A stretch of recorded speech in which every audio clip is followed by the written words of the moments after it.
The radical, fundamental principles of freedom, rational self-interest, and individual rights. This is the Yaron Brooks Show. All right, everybody, welcome to Yaron Brooks Show on this December 1st, 2023. Yeah, something going on with the music. Anyway, we will. I'll deal with that over the weekend and try to figure it out. My call goes out again. Sound engineer. I'm desperate for a sound engineer. Anyway, I hope everybody had a great November. The show, by the way, did great in November. I mean, we had one of our best months ever in terms of the amount of time people spent watching the show. Views are primarily dictated by short videos, particularly the 1-minute ones. So while views were way up, they weren't up as much as some months when one of our shorts goes viral. We got just over 500 subscribers, new subscribers. That's net, right? So new subscribers minus people who left. So that's great. That's one of the best months, certainly in recent times. And in terms of Super Chat, it was it was the second best month ever for Super Chat. The best month was December of last year when, on the final day of the year, we raised in Super Chat over $10,000. So just that one day kind of eclipsed everything. But this is the second best month ever, the best month ever, if you exclude kind of the one big fundraising event. So, thank you to all the Super Chatters. Again, I'm talking about Super Chat, not about other forms of revenue. So thank you to all the Super Chatters. You guys have been great. Thank you to all the new subscribers. Thanks for joining. Those of you who haven't yet subscribed, please do so. Let's make December as good as November was. I have a feeling we're going to need some drama in December to match November's numbers. I generate interest when there's drama. War obviously helps this channel. We've done well in terms of viewership when the Ukraine war started, when the war in Gaza started, but we don't. But it doesn't sustain. And then we do well when people like Ayn Rand go Christian and stuff like that. So we need some drama in the world. So I'm looking for more drama. Israel's like steady state now, no more drama. The drama really has faded. We'll see if we can match our numbers, our November numbers with December numbers. For that, we need to get off to a great start on the Super Chat front in December. So get ready to ask questions and to support those questions with Super Chats. Let's see, what else did I want to say before we get started? Yeah, I see we've got Tinkerbell in town here from Israel. I'm going to be launching a show in Hebrew for those of you in Israel, or for those of you not in Israel who would like to hear me talk about the issues of the day in Hebrew. It'll be once every 2 weeks. It'll be together with Boaz Arad, who runs Ayn Rand Center in Israel. And it will be, I think it's going to be on Thursdays. So on Thursdays, we'll be doing a Hebrew show, trying to see if we can create some interest in Israel and trying to get some increase our viewership over there and impact over there. We'll see how that works, and if there's interest and there's engagement in Israel. So you're all invited to listen. It will be playing live on my channel, but we could. I'll try to have the automatic subtitles. I don't know if they work for Hebrew, but we'll see if they do. And please spread the word. Let people know that if you know Hebrew, if you're in the U.S. or anywhere in the world, or particularly if you're in Israel, but if you know Hebrew, then there will be a Yaron Brooks show in Hebrew with basically Boaz interviewing me or riffing together. My Hebrew's not good enough to sustain itself an hour and a half nonstop. So Boaz is going to help me out with that. So hopefully that'll be fun, and you guys will enjoy it. And we'll have Super Chat there as well. So we'll continue to embrace the Super Chat model. Tomorrow there will be a show at 2 p.m. East Coast time. It will be a positive show. I don't have the title yet, but it will be something positive. So I know half of you are like bored. Nah, we don't want to hear anything positive. We're not interested. If it's not doom and gloom, what's the point? But that will be tomorrow at 2 p.m. Something about controlling your own life and what to do with your own life. I think that's all the admin. December shows should be pretty much on schedule. We've got the holidays coming up, so that'll move things around a little bit. Oh, I did want to say, on December 31st, we will have a year in review show, a show where we look at the year 2023 and analyze it and review it.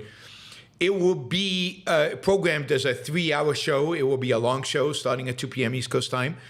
It'll be on December 31st. It will be very much focused on fundraising, so I will be asking you to make an appearance during that show and bring your checkbook and do a super chat or a sticker while you're there. So I will be promoting this actively, but there will be a fundraiser for the Yaron Brooks Show on December 31st, to just like we did last year. I don't have anybody matching this year, so we'll just have to grind it out from zero, but we're going to certainly try to raise $10,000 or more, but that is the goal. The goal is $10,000 on December 31st. So if you'd like to come in and do your annual support through Super Chat, that is the date to do it. It'll be a lot of fun. Hopefully it'll be interactive. You guys will come on the chat and be friendly and nice. Maybe we'll ban a few people who tend to be a distraction, and we'll focus just on the good guys. All right. That is December 31st, and that's all the. So let's jump in.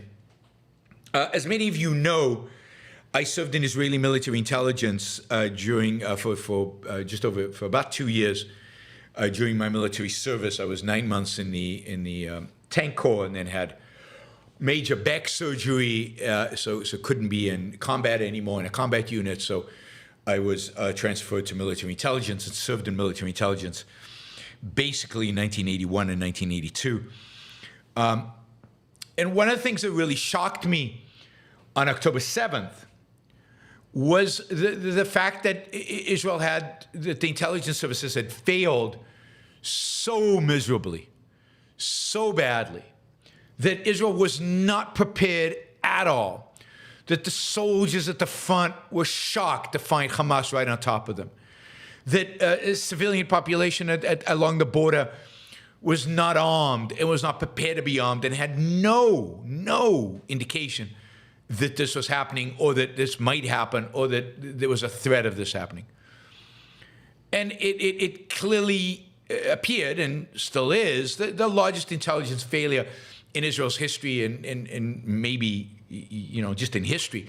It's just stunning. The Gaza Strip is not that big. Israel has drones. Israel can look in. Clearly, now we know that Hamas was practicing this, was engaged in mock attacks. It's just unthinkable. Israel has maybe the best signal intelligence in the world. It listens in and has the capacity to listen in on basically pretty much every single phone conversation that happens in Gaza. My guess is, encrypted or not, they have electronic surveillance. They were probably monitoring email and every other form of communication. It's just inconceivable that the Israeli intelligence missed this. And indeed, it turns out it did not. There is a major story today in the New York Times that basically lays out the extent of, lays out what happened, at least, this is not official yet, but this is unofficial, but it lays out the scope of the failure and where the failure actually happened.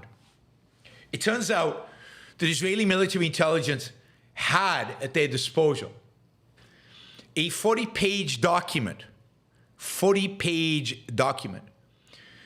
that the Israeli authorities codenamed Jericho Wall, that basically outlined, point by point, exactly the kind of invasion that was experienced on October 7th. The use of, the use of drones, the use of paragliders, the use of trucks, all of this stuff. Laid out in massive detail. The killing of civilians, the taking over of civilian population sectors, the overrunning of military bases.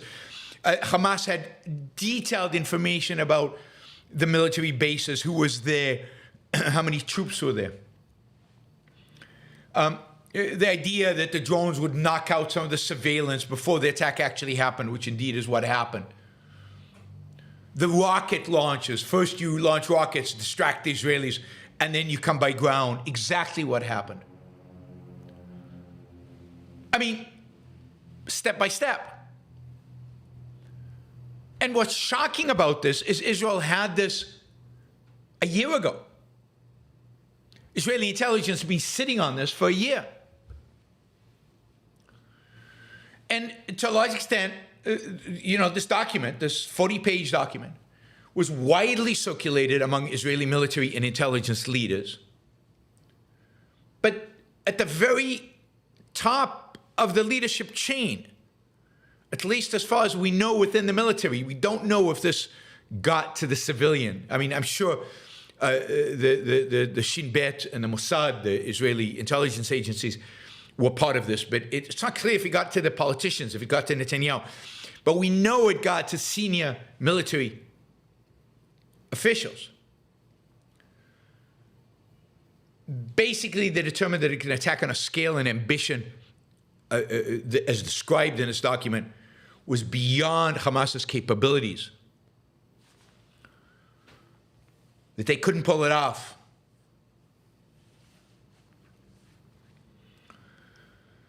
That it was unlikely that Hamas had approved it, that the leadership had approved it. That it was unlikely that Hamas wanted a full-scale war with Israel, which everybody understood that this would lead to.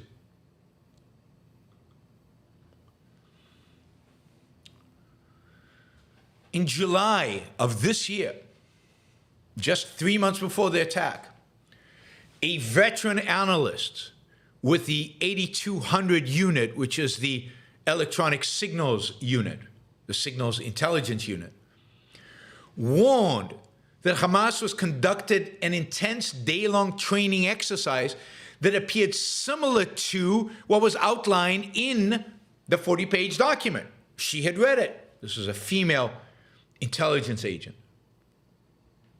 A colonel in the Gaza division, one of her bosses, brushed it off.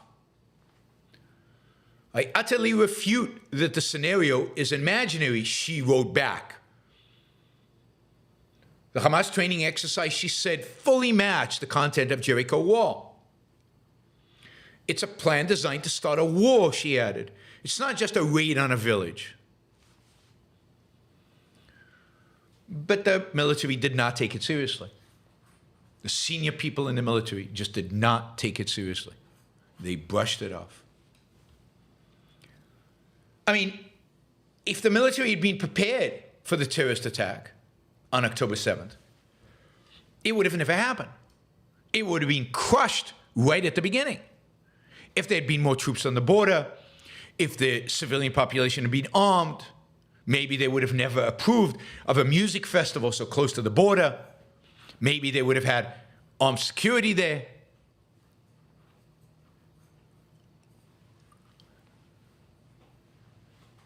It just would not have happened. The lives of 1,200 people would have been saved and a war avoided. maybe the war would have happened anyway. But it's just a stunning failure of Israel's military leadership, of the leadership of the intelligence services. I really don't know how they sleep at night. I mean, and at the heart of it, at least from what we can tell today, who knows what we'll yet discover as information comes out in the weeks, months, years to come. At the heart of it was a real belief that Hamas both lacked the capability to attack and would not dare to do it. They didn't have the audacity, if you will, to pull it off.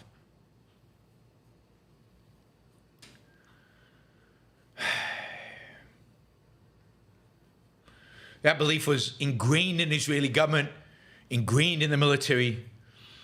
We'll see how much the government had involvement in this. But as we discover more and more of this was not a failure of the intelligence apparatus on the ground.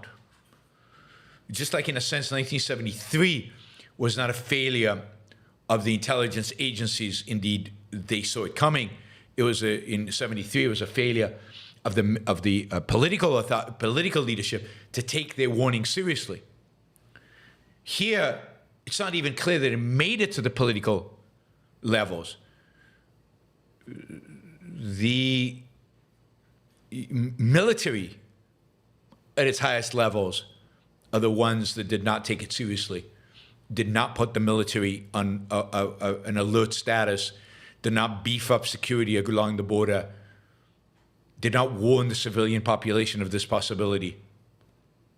And the most horrific day in Israeli history in many respects could have been avoided and was not. I'd say that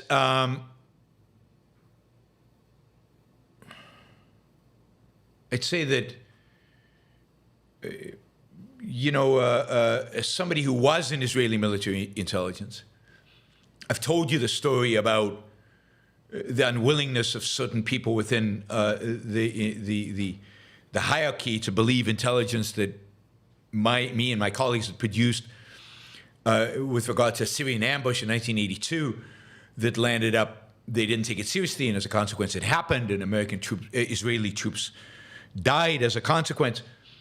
This doesn't shock me. It doesn't really surprise me. The reality is, and I don't know if this is true of the American army, but it probably is the majority of the people who stay in the military beyond the conscription, the 3 years they have to, and then maybe a couple of years to build up their resume or to get some experience in leadership. The people who stay for the long run, not all of them, but a big chunk of them, including in intelligence, are often, how do I put this delicately, losers. They're often people who are afraid to go into the private sector because they don't know what they would do there. They're people who don't want to start over in the private sector. They've got kind of a path. The military gives them a very protected path with a very defined pension and a very clear level of promotions. I was never impressed during my time in the Israeli military, in intelligence, with the level of intelligence, the self-esteem, the confidence of my superior officers, particularly in my unit, but generally, with their knowledge, with their expertise, with their ability to make decisions, with their ability to analyze information. They never impressed me. They never impressed me. And I was a kid. I was 18, I was 19, 20, 21. And particularly in times of emergencies, particularly in times where quick, instant decisions needed to be made, decisions that pertain to the life or death of soldiers at the front. I mean, I don't want to sound arrogant, but this is true. You can Ask my wife, she was there. They often looked at me to make decisions. I was a sergeant, a first sergeant. They were majors and colonels and so on. It was pathetic. They knew it. I knew it. I don't know what the more senior levels were. I don't know how good they were. Again, based on my experience, not that. I just have never really been impressed by people in the military. I'm impressed by people I read about in the military of the past. I've never met anybody who's impressed me in the military of the present. I don't know if that's a bias of historians to talk up and impress us with the past.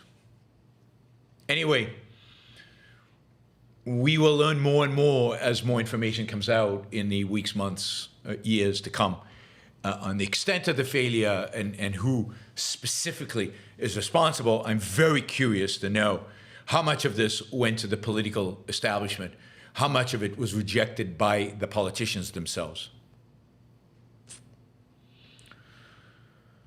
All right.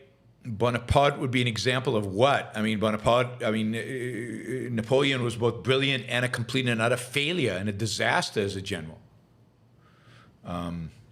He fought some brilliant battles, and he also was just fought some horrible battles where he should have been able to win, or he should have avoided the battle, or he could have come up with alternative tactics. But he, I think you add up the number of people died in all the wars that Napoleon was involved in, it's something like 3 million. 3 million. Million. Not 1,000. Million. All right, as you probably know, the ceasefire on the Gaza Strip has ended. It ended this morning, Israel time, when Hamas launched missiles towards Israel. There were still attempts to extend it further. It's, again, sad for me that it is Hamas that ended the ceasefire. It should have been Israel. The ceasefire was not in Israel's best interests, even though Israel did get a significant number of hostages back.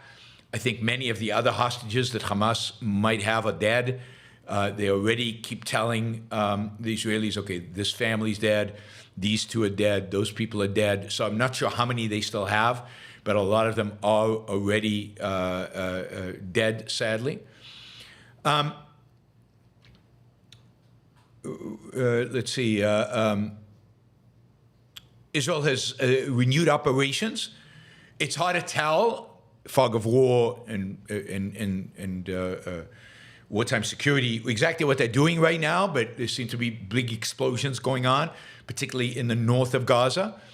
It is interesting that the United States has made clear to Israel that any renewed hostilities, the United States government expects Israel to work much, much harder than it has to guarantee the safety of so-called innocents and so-called civilians. In particular, I'd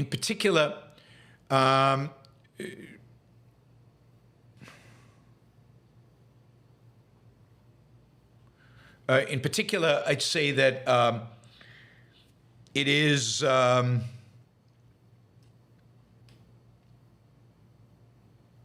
what was I going to say? Sorry, I was reading a super chat question, and I should have been focusing on this. In particular, in the south, it's going to be very, very difficult to Israel. There are 2 million people now crammed into the south of Gaza, half the size of the entire Gaza. And Israel's going to have to go in there in order to destroy Hamas. To Israeli government's credit, they keep saying they are committed to the complete destruction of Hamas, the killing of the entire Hamas leadership. There was a Wall Street Journal article out today that claims that Israel is committed and its intelligence agencies are committed to killing all of Hamas leadership, including the leadership that today lives in Qatar. We know them, right? The Qatar guys that live in Turkey and that live in Lebanon. Israel supposedly is committed, we'll see if this happens, to a multi-year effort to find everybody affiliated and associated with Hamas leadership and kill them, assassinate them. Absolutely, that is the right attitude to have. Absolutely, I salute them for having that. I hope they live up to that. I hope they do it. We will see in the days to come how the war in Gaza itself progresses. It's clear that the Biden administration is very worried about its left flank. It's clear that in spite of the very pro-Israel words that Biden expressed at the beginning of all of this, in spite of his going to Israel, he is going to mount significant pressure on Israel to rein it in, to slow it down,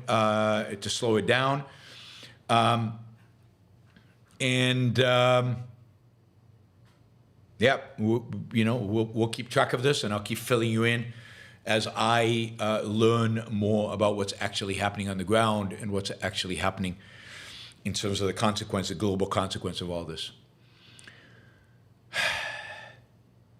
All right, so this is kind of a funny story. Let me set it up first in terms of why it's funny. So, the U.S. economy, if you look at the top level numbers, we've talked about this before, like GDP, according to the numbers, grew in the third quarter of this year at 5.2%. That is an astounding number. Far faster than GDP grew during Trump's presidency or during Obama's presidency. It's one of the best numbers we've seen. And it's not a rebound from like the COVID. We had numbers that were bigger than that in 2021. But this is not a rebound GDP. This is just a pure GDP, 5.2%, which is astoundingly high. Unemployment rates are super low. By every kind of measure, the economy, whatever the hell that means, on a macro perspective, is doing great, as economists measure it. Right? I don't think those numbers are nonsense. You can poo-poo them, but I don't think they're nonsense. They say something. They don't say enough, but they say something. And generally, the economy is doing much better than anybody expected it to. Unfortunately, Biden is getting zero credit for that, indeed negative credit. People think he's horrible on the economy, and the big question mark for the Democrats is what's going on. And of course, everybody knows what's going on. The real problem is inflation. The fact is that most Americans who go and do their own grocery shopping realize when they go grocery shopping that everything is much more expensive today than it was. That everything is going up. 96% of respondents to a survey said they were very or somewhat concerned about rising prices. 96%. 74% rated the economy as either not so good or poor, basically because of rising prices. This is the political cost of inflation. Jimmy Carter could have told them that this is what would happen. When Democrats and economists talk about a strong economy, people just don't get it, because for them, yes, their wages have gone up, but they haven't gone up as much as inflation, or even if they have, it doesn't feel that way. And, whatever joy they might have gotten from raising wages, they just pay it all out when they go grocery shopping.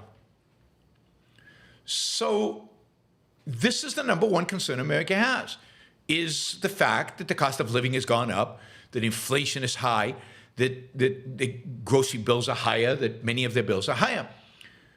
Now, inflation was going at 5-6% for a while. It's come down, and now inflation is only growing at 3 to 4%, depending on how you measure it. By the latest measure of core inflation, it's only going at 2-point-something%. But inflation is still growing. That price is still going up. And in this context, Here's a tweet from Joe Biden. I don't know who the people who write Joe Biden's tweets are, but let me just say, they should really get their act together. It sounds like they letting people tweet who are complete and utter ignoramuses. They're also letting people tweet who disagree with Biden or who disagree with each other, and therefore you get competing tweets on the same topic that disagree with one another, all branding the president's identity. At least when it came to Trump, when he tweeted, it was clearly seemed like it was him, and they were all consistently awful, but they were all consistent.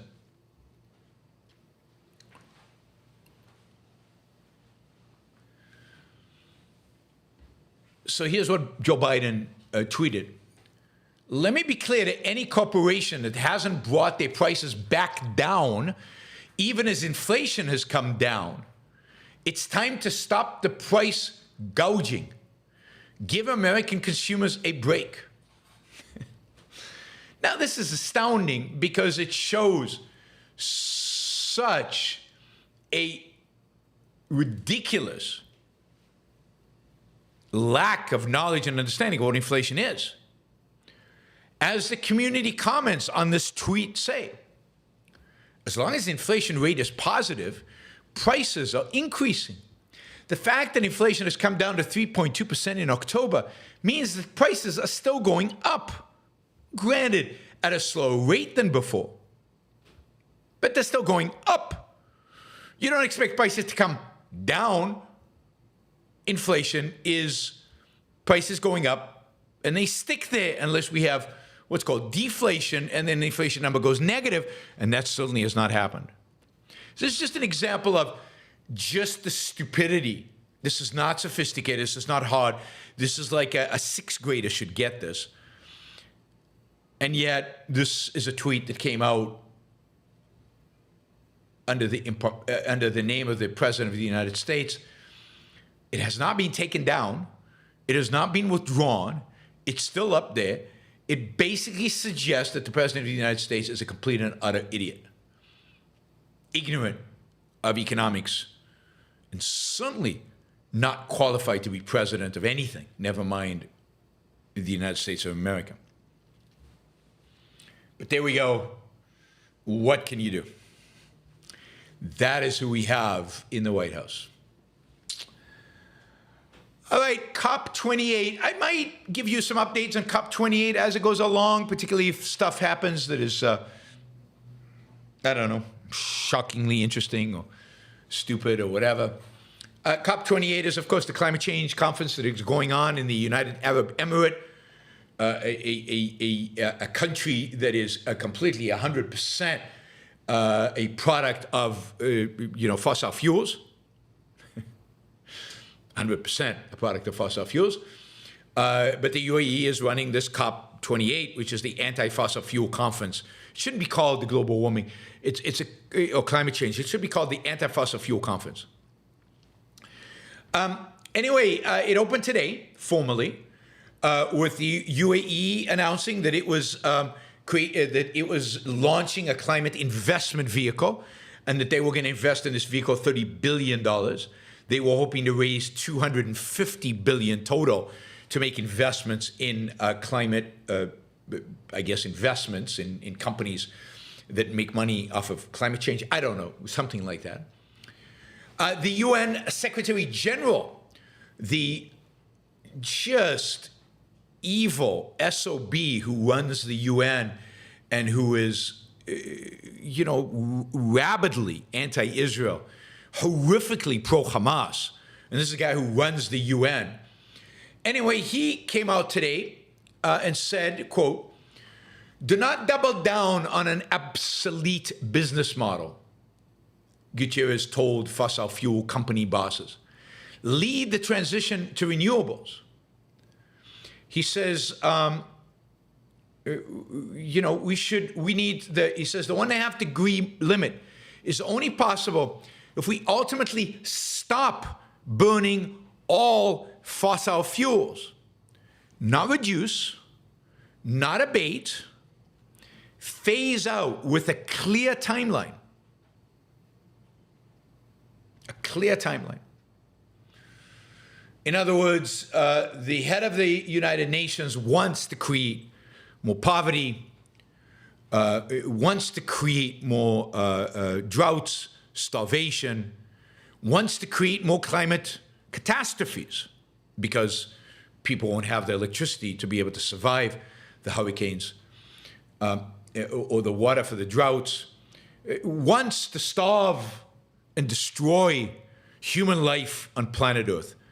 That is the Secretary General of the United Nations. Don't reduce, don't abate, phase it out right now. I want a timeline. No fossil fuel, zero fossil fuels, which means no air travel. I mean, think of all the things that just can't happen right now without fossil fuels. King Charles, the king went to UAE for COP28. He's a big environmentalist. Again, you know, he was, you know, this is a quote from him. The earth does not belong to us. Who the hell does it belong to? He said, quote, the earth does not belong to us. We belong to the earth. Now that is a good Christian saying. The next sentence should be, I don't know if he said this or not, but he should have said, and the earth demands our blood. The earth demands our sacrifice. God demands we sacrifice ourselves to him.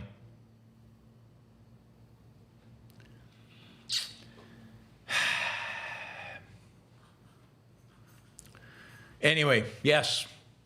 Earth, we belong to the earth. Did you know that? The earth has a claim on you guys? I'm just scanning through the highlights of today. This is just the speeches today. Oh, here's a good one. Lula, president of Brazil, the socialist, corrupt, rabidly leftist president of Brazil. I need to be careful because I plan to go to Brazil and give lectures, and you know, you never know what he might do. But anyway, it turns out that part of the problem of climate change is caused by inequality. And in order to increase our climate change resilience, whatever the hell that means, we must fight inequality. Quote, I can't imagine fighting climate change without fighting inequality. To reduce socio-economic vulnerabilities means to increase resilience vis-a-vis extreme events. Lula vowed to make Brazil a role model in the effort to reduce emissions and slow the pace of climate change as the country prepares to host COP30 in 2025.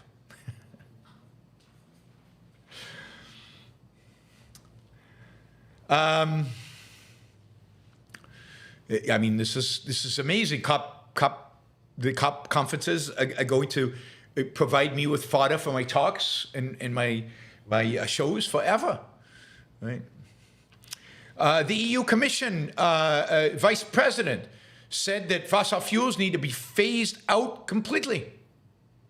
It's the only way to stop climate change. India offered to host COP33 in 2028. Yeah, they figured a lot of people will come. There'll be a lot of fossil fuel getting there, but they'll enjoy you know, Indian hotels, Indian cuisine. It'll be a little boost to the economy. Plus, India can then virtue signal to the world that it cares, because certainly it's not going to care in terms of cutting emissions. That's never going to happen. Anyway, we can keep I can keep scrolling and you know, Vietnam has a plan to move away from coal. Sunak is going to invest heavily in wind farms, you know, from all that surplus money that the UK government has. Macron, this is a funny one, right? Macron is calling for global reversal on coal. We need to shut down coal. We need to stop using coal. What? Of course, the French love it if you all shut down coal, because then you become more dependent on importation of electricity in Europe from nuclear France. France is, you know, dominantly nuclear. Anyway, we can go on and on, but there you go. That is your leaders in UAE committing to destroying your future, your wealth, your prospects, your opportunities. Gone. Oh, I just opened Twitter accidentally, and there's "The Earth does not belong to us. We belong to the earth" by King Charles. King Charles. We still have kings, and we actually listen to what they say. How shocking is that? All right, finally, just to give you an uplift in the mood, right? Just to make you feel a little bit better. The schools all across the country are taking seriously the fact that there is an academic achievement gap between students, white students, Asian students, and black students. And part of the mechanism by which they're taking this seriously and going to attack this great problem that we have, which is, I think, a real problem. I used to throw in Latino students in there as well. What they are doing, for example, in Evanston, Illinois, which is a suburb in the north of Chicago, they are starting. How do you even say this? I don't know what the sensitive way of saying this, but they are starting race-based math classes and writing seminars as well, because there's a achievement gap in writing as well. In other words, these are classes that are intended for students of the same race, taught by a teacher of the same race as the students.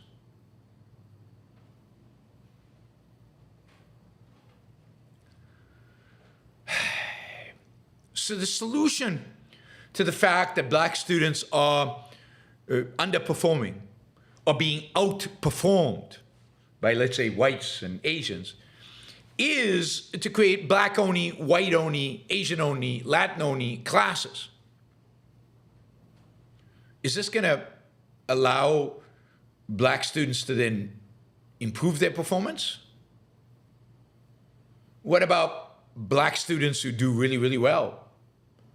What about the overachievers? Are they going to be now held back because they are now part of the black math class? I mean, this will require a whole show to do, but one of the stunning developments of woke culture, critical race theory, the modern left, the kind of the new left, is that they have completely and utter rejected the idea of segregation, of integration, and embraced segregation. Indeed, many of their thinkers believe that the civil rights movement was a failure because it achieved and fought for and insisted on integrating the schools when they want the schools to be segregated.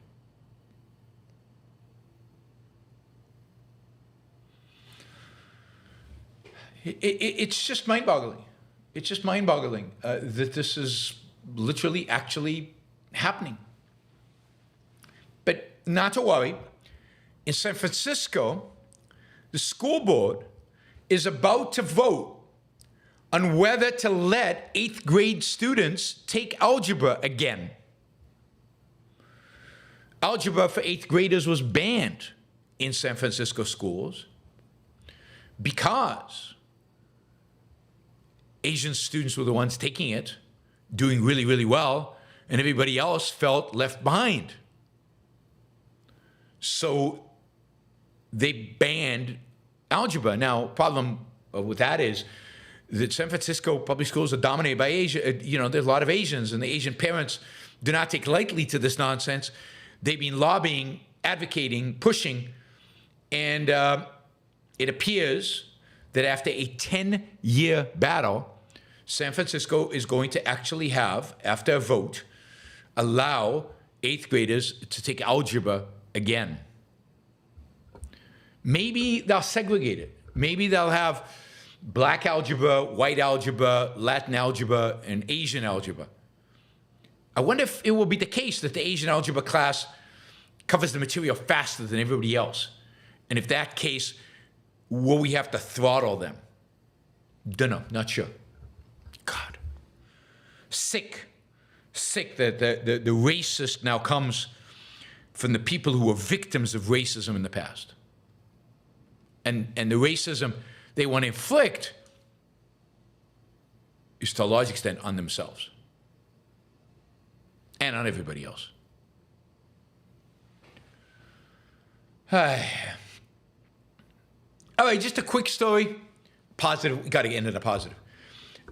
One of the positives of Javier Milei's being elected president of Argentina, and one which I think the ANCAPs in the United States won't like, is that Javier Milei is, in spite of declaring himself an ANCAP and in spite of his radicalism and everything, put aside all the economic policies, which we'll see what he can get done and what he can actually pass.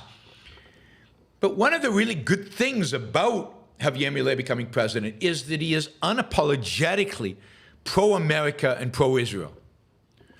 Indeed, he is 1,000 times more pro-America than an anarcho-capitalist in America, and he's 1,000 times more pro-Israel than an anarcho-capitalist in Israel.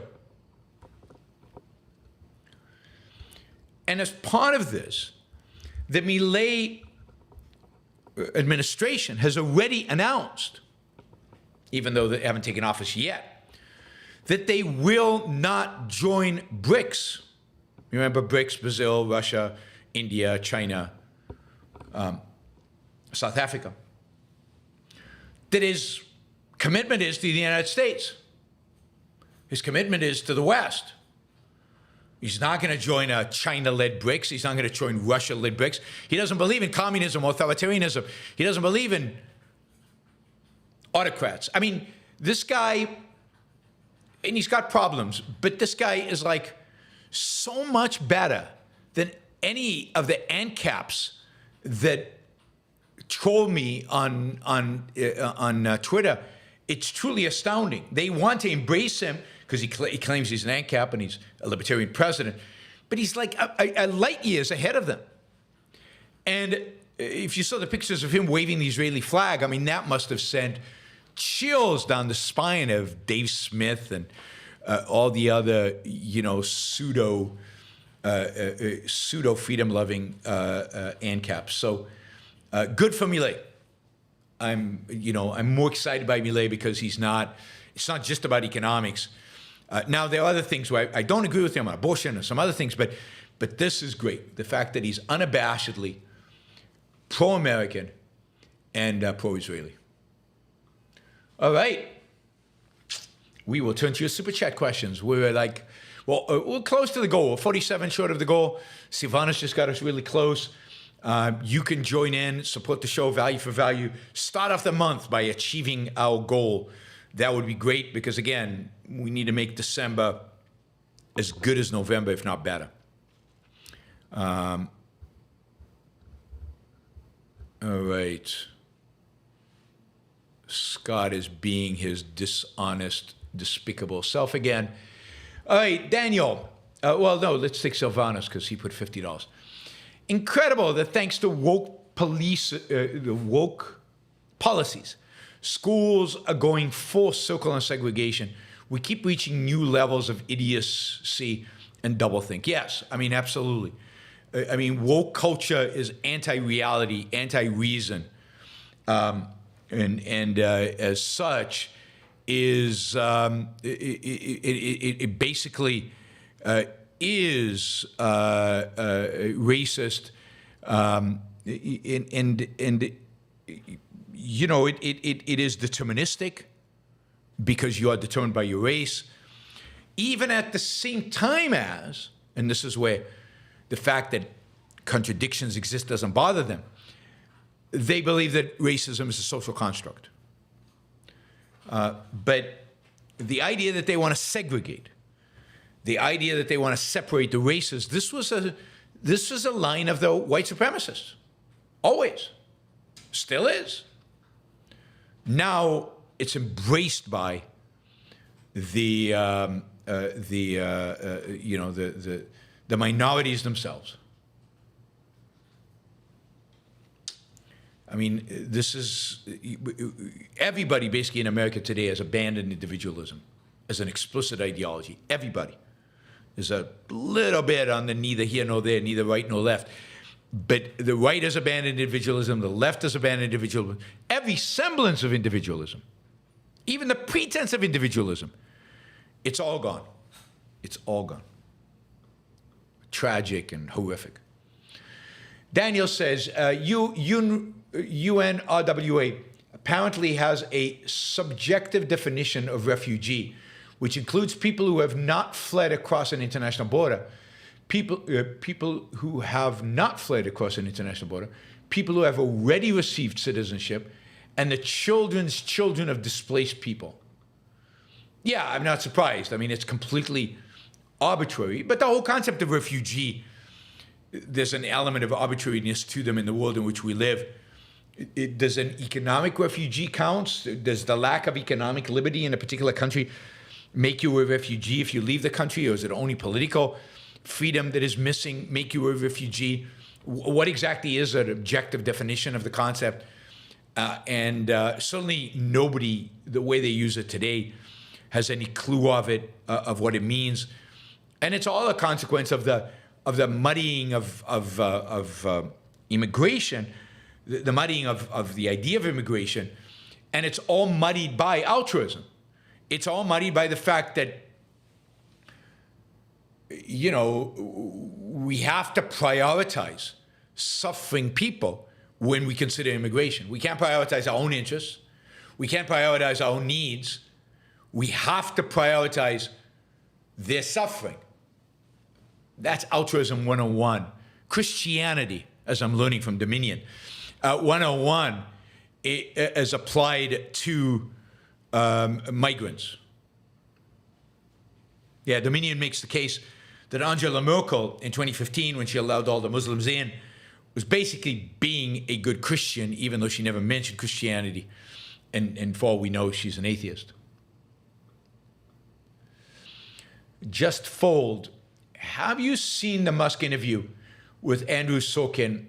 In it, he repudiates his "you have said the actual truth" tweet and has an excellent shake their fist at the sky moment about the ex-advertiser boycott. Worth breaking down. I saw a bit of it. I haven't seen the whole thing.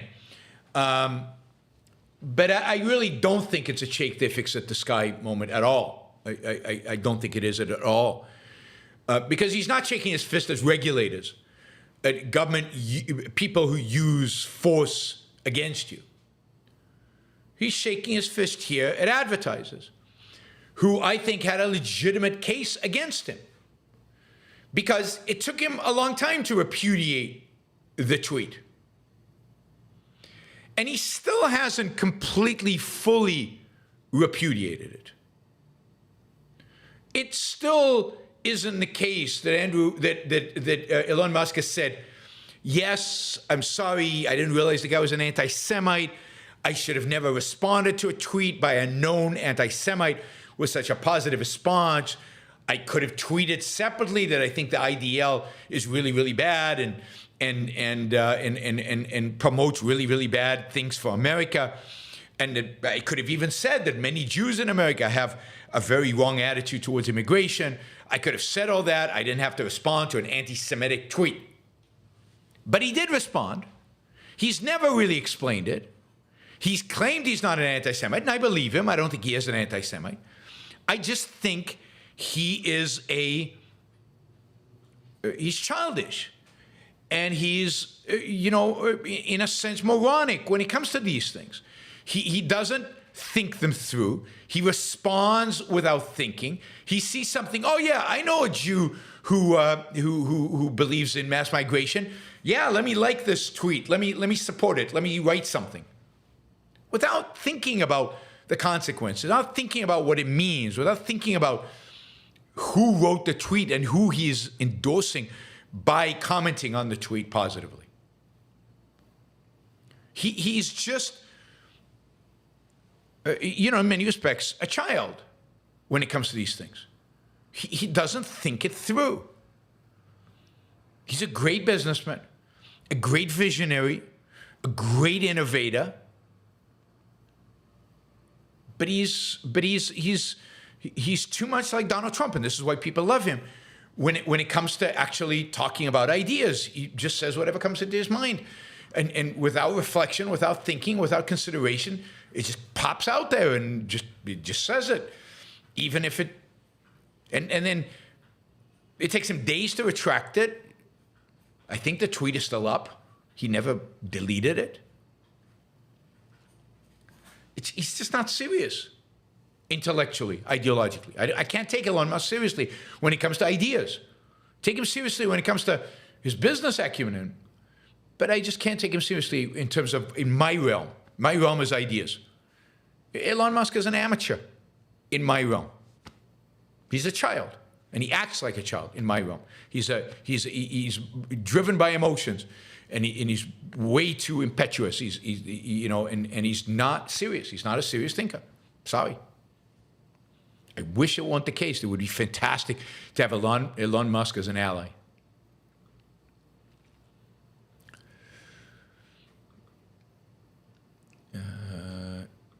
Is it time for a 52-size card deck for senior Hamas leaders? Yeah, I mean, I don't know that there are 52 of them, but yes, I would hope so, and let's hope they go through the deck and they eliminate every single last frigging one of them. Andrew says, do you believe Elon Musk when he says he doesn't care if people hate him? If one needs the hate of others, is it just as secondhanded as needing love? I mean, I don't know. I mean, obviously, Elon Musk is first-handed in so much of his life and in his business dealings. I mean, he couldn't have done what he's done. He couldn't have risen and created what he's created without being a first-handed genius. So I don't think he does it, because they hate him or don't hate him. That's not his consideration. Again, I think he's quick on the trigger when it comes to ideas. He's not thoughtful. He doesn't think it through. He doesn't moderate. Again, he's a genius when it comes to some things, and he's not very good when it comes to other things. And the need of people to find heroes and to worship them and to view them as unerring in anything that they do, like many people's attitude towards Elon Musk. Well, he's a great businessman, so he must be great on ideas. And they'll interpret everything he does as a positive. Reminds me of the way people treated Trump. And I think it's wrong. You have to evaluate. You have to judge. People can be great in some things and not so good in others, and that's okay. The fact that Elon Musk is generally on the right does not make him good and does not make him right. It just makes him of the right. And right now, to be of the right is not a compliment. All right, let me just say thank you to Chad for the sticker, to Dave Orsino, and to Wes. Thank you, and Tazy. Thank you all for the stickers.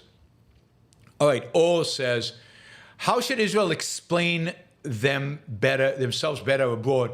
I don't think the problem is Israel's lack of ability to explain itself, although it could be much more strident and much more clear in its position. I think that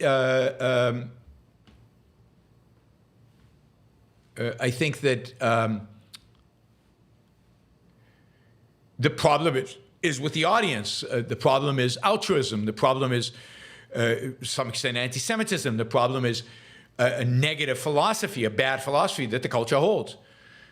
Israel could explain itself better by being more strident, more unapologetic, more explicit about its self-defense aims, more explicit about the fact that all the lives in Gaza who are lost are the fault of Hamas, more explicit about the evil, and they think they need to repeat it constantly. So they need to be a lot more principled, a lot more explicit, a lot more brave in calling it like it is. And some of the spokesmen are, sometimes they are, and then they moderate it, There's no moderating here. Good guys, bad guys, just call it like it is. The Godfather. Sandra Day O'Connor and Henry Kissinger died over the past couple of days? No. Any comments on their contribution to political discourse, both American and international? Sandra Day O'Connor didn't die over the last couple of days. She died years ago. She died a long time ago.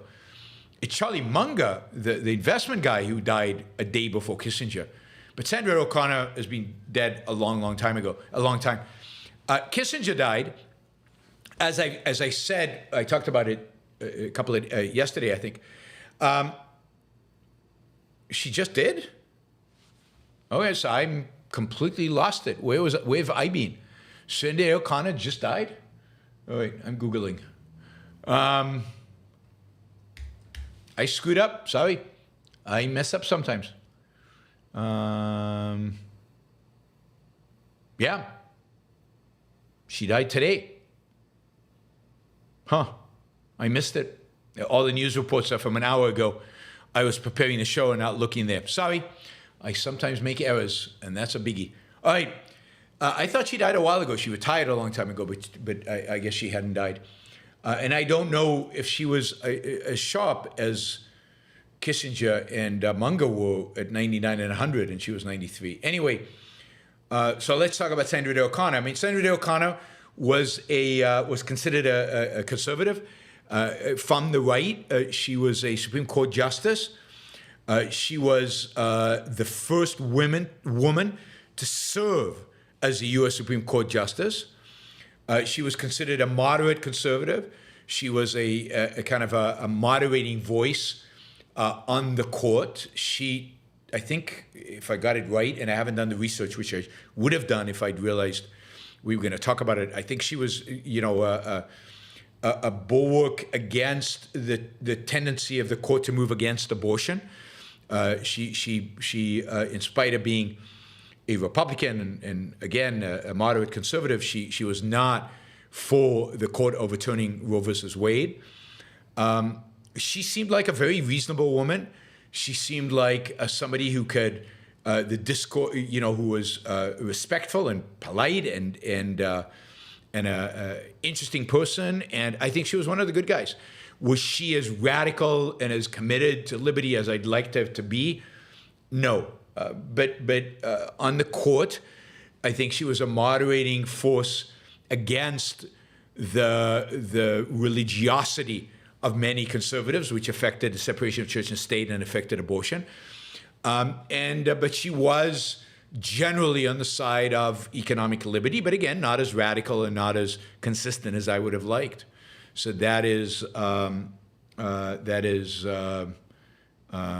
Sandra Day O'Connor. So in a sense of political discourse, I think she was part of a positive discourse. She was part of the debate rather than the yelling, cursing, hatred.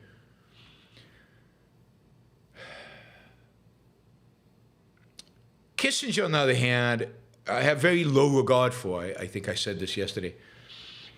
Kissinger elevated pragmatism to the heights of foreign policy. He made pragmatism the dominant theory of foreign policy. He made, under the realist school, he cut deals. He voiced opinions that I think were the exact opposite of my views on foreign policy. He won a Nobel Prize unjustly. While he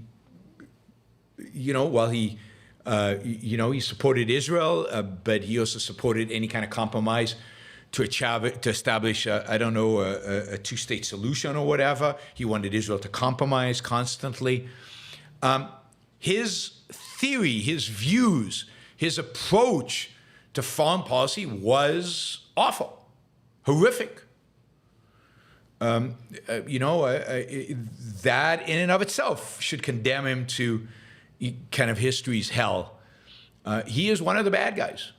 Not one of the bad guys in the sense of, killing, murdering, or leading to that, but in the sense of separating morality from foreign policy, separating American interests, long-term, principled American interests from foreign policy, and often allowing dictators to do and survive and to do things they shouldn't have been allowed to do. So never liked Kissinger, never liked his recommendations, didn't like him as secretary, except in '73 when he helped Israel. That was the only good thing I can think of.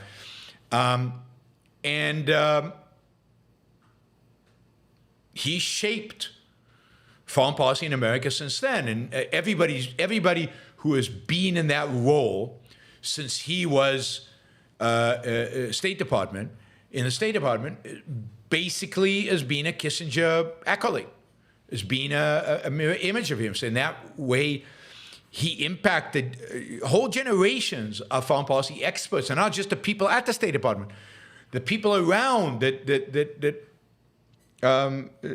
intellectuals, the professors, they were all shaped by the same, either by the same philosophy as Kissinger was, or by him directly. He was the guru of foreign policy, and that is very, very bad. Very, very bad. Not a fan of Kissinger at all.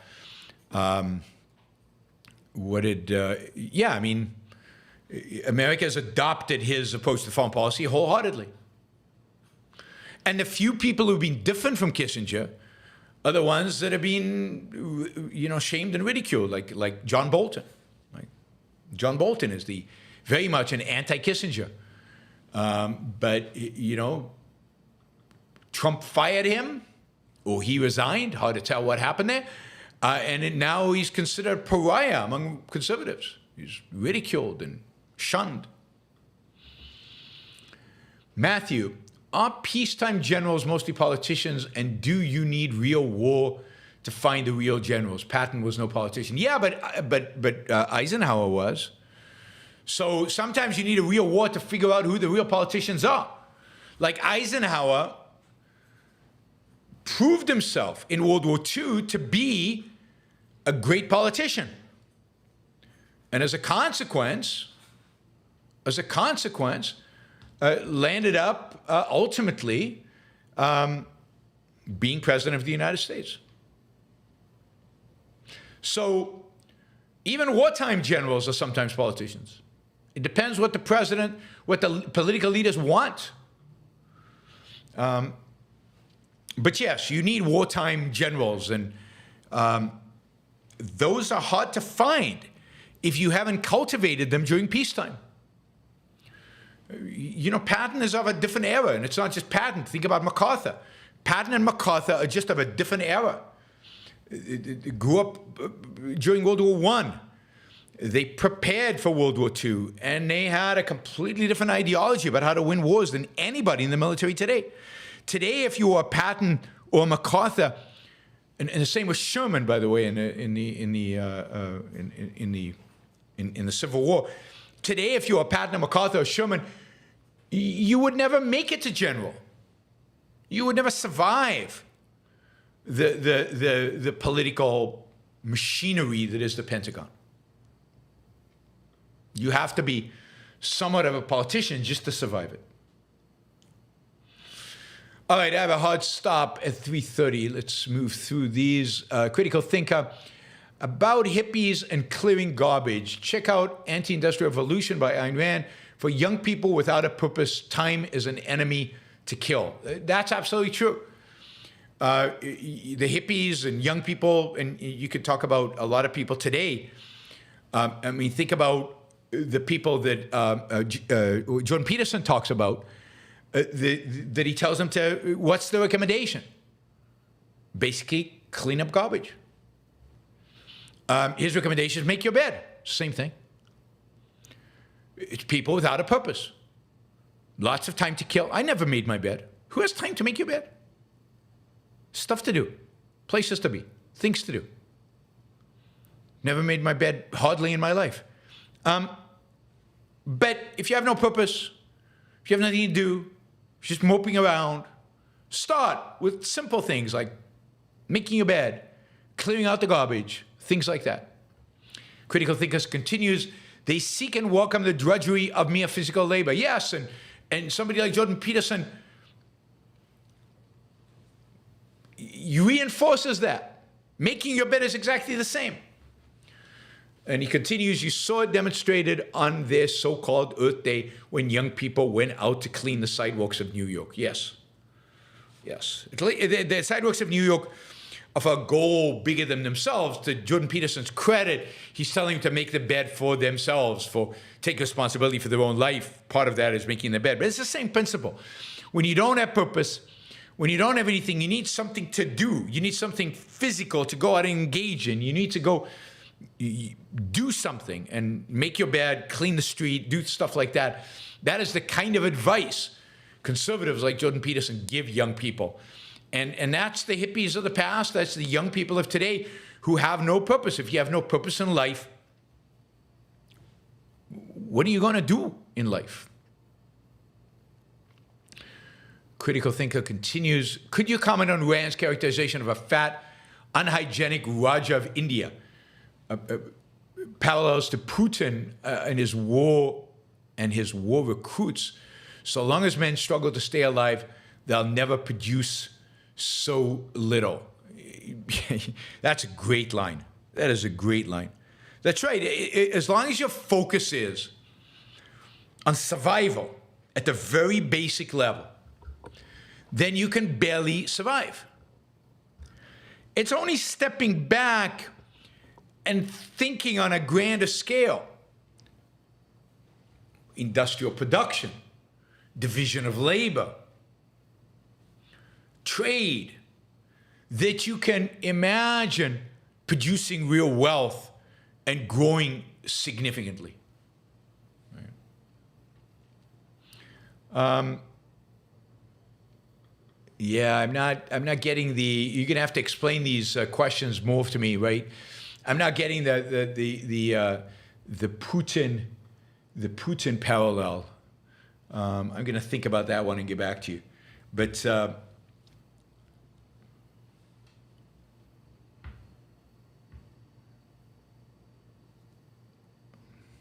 yeah, I mean, I kind of get what she's saying about the fat, unhygienic Rajah of India, but Putin and his war recruits.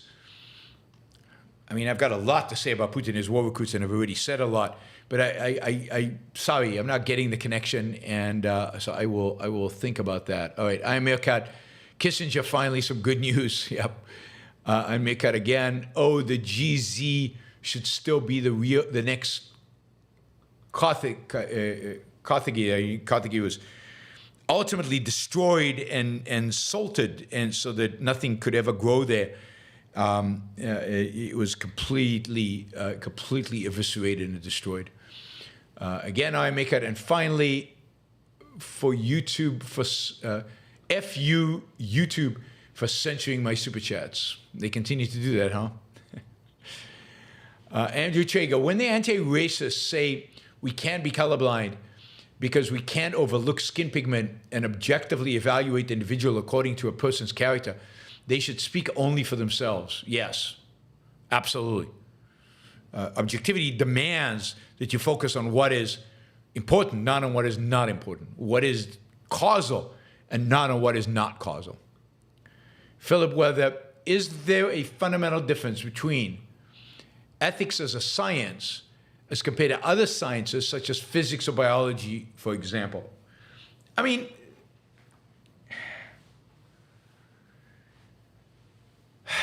there are differences, obviously. You can't describe the science of ethics mathematically. You can't describe the science of ethics with formulas. The science of ethics, while prescriptive, is prescriptive. How things should be. It's not how things, it doesn't necessarily tell you how people will behave or what will happen. It's not deterministic like physics or biology. Any science that deals with human beings lacks the deterministic aspect of physics and biology and chemistry and so on. I think that's the fundamental difference.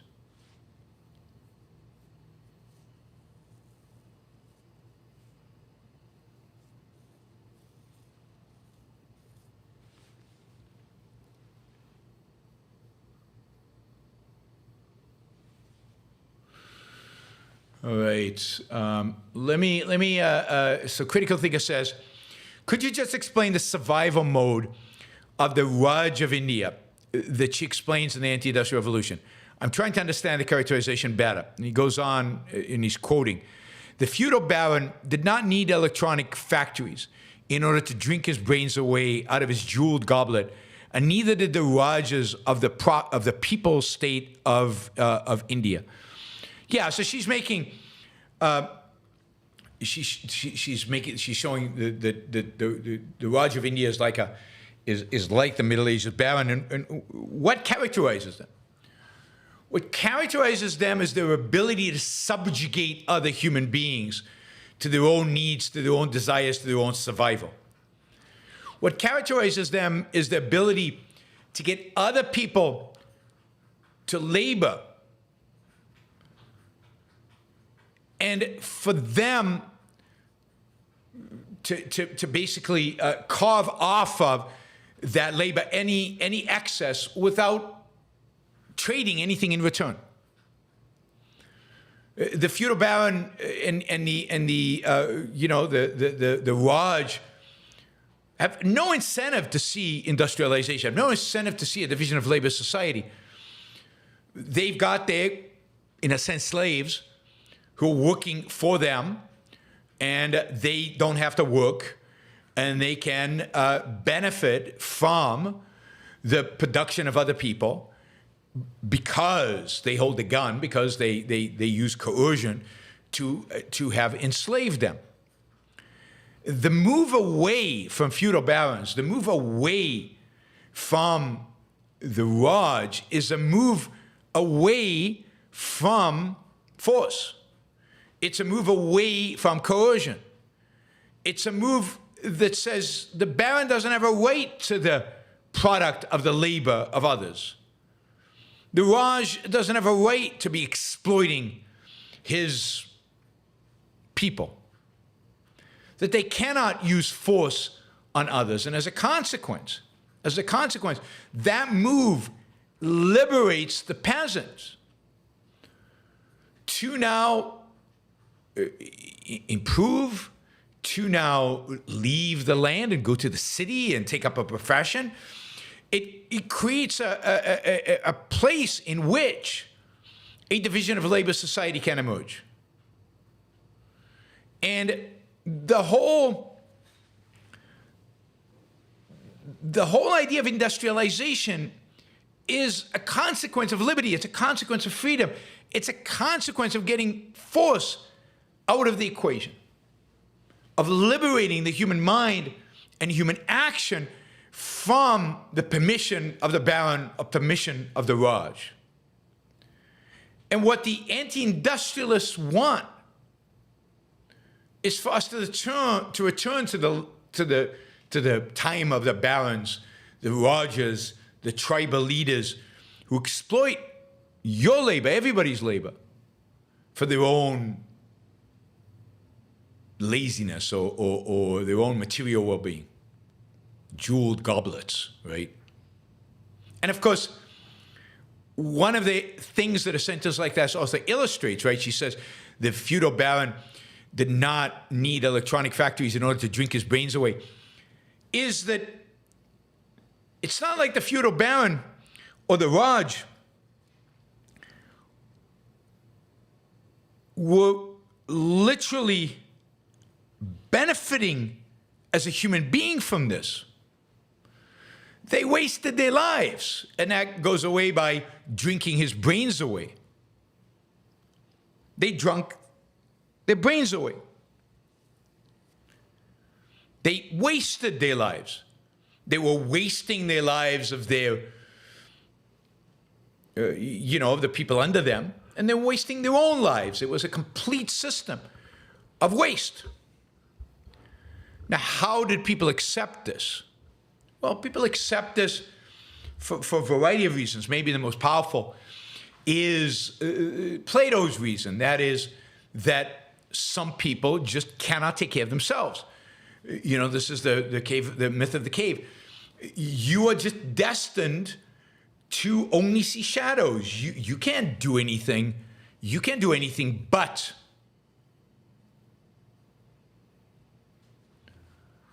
So human beings were told that they had no option but to be guided by authorities, religious authorities and political authorities, that they could not and did not have the ability to think for themselves, and therefore they needed the Raj to think for them.